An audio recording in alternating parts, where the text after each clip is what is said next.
politics around the world are stupid. I guess politics, that's just what it is. It's dumb. It's a dumb concept, really, but it is a way of the world, as archaic as it might be. But, and speaking in the governmental sense, watching other countries do stupid stuff, and then watching those countries other countries' governments try to they're trying to out dumb each other, which is what they're doing. And I think the hyper emphasis of like inclusivity, racism, or lack thereof, or just intersectional bullcrap, whatever you want to call it. It's been quite the fascinating thing because that's been emphasized, but I don't know if you guys noticed. Some of you probably have. There's been a shift in how, even with various other issues that often have little to nothing to do with those things that we just mentioned, they somehow spin that, or the only way that they can demonize something or say something is bad is by claiming that it is that. So it would be like homophobia, transphobia, being misogynistic, racist, of course. So it's like, well, that impacts this group disproportionately, even though we're talking about, like, we could be talking about anything, hopscotch, it wouldn't even matter. And they'll somehow say that hopscotch is racist because reasons that are race, they do stuff like that because they painted themselves in the corner. And they can do nothing else other than argue from that perspective. It's like, well, we want to get our way. Definitely if they're unsuccessful in some of the authoritarian bullcrap it is that they're trying to advocate. They'll say, well, okay, you didn't listen to us the first time. Maybe now you'll listen to us. Here, apply that card. And here's something that is completely detached from this, now impacts this group. Now, you've seen this before. We're going to watch this video real quick first, but this is coming from the Australian government, some woman.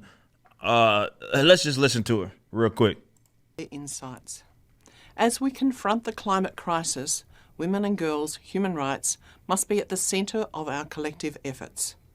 Climate change and its consequences can exacerbate the risk of sexual and gender-based violence. This risk is most acute for women and girls facing multiple and intersecting forms of discrimination and inequality, including Indigenous women and girls. All right. Stop. Okay. So she's talking about climate change, okay? And she's going on a tangent using about every buzz term that she could possibly find, okay? To try to somehow say that we have to put this thing that has nothing to do with the climate, and regardless of where you are on the topic of the climate and what leads to its changing or whatever it is, that has nothing to do with what she's talking about. But she's trying to claim that somehow, I guess, climate change exacerbates sexual violence. I don't know. I guess when you get warm, people want to violate people's sexual. I don't know where she's going with that. She doesn't explain it, but it's just like she was given a script and she was like, all right, well, just check every box that you can. Just check it in the shortest amount of time. And so she's going on about intersectional whatever she's going on about, and it has nothing to do with what we're discussing here. Nothing. Australia is committed to achieving gender equality and eliminating sexual and gender-based violence, including during emergencies. Australia is providing funding to train disaster responders to identify and support women and girls experiencing family and domestic violence during and after natural disasters. We stand with Pacific women and girls in responding to the climate crisis, including by providing negotiator training to support women delegates from Pacific Island countries to represent their countries in international climate change meetings.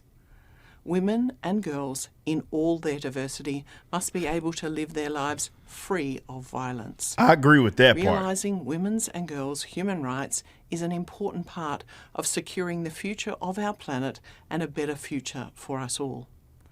Australia would welcome the panellists' views on good practices addressing violence against women and girls in the context of climate change and the Women, Peace and Security agenda. It has nothing to do with that. I want to go back to that part where she was like just rattling off buzz terms. Gender-based violence. This risk of efforts. Women and girls' human rights must be at the centre of our collective efforts. Climate change and its consequences can exacerbate the risk of sexual and gender-based violence.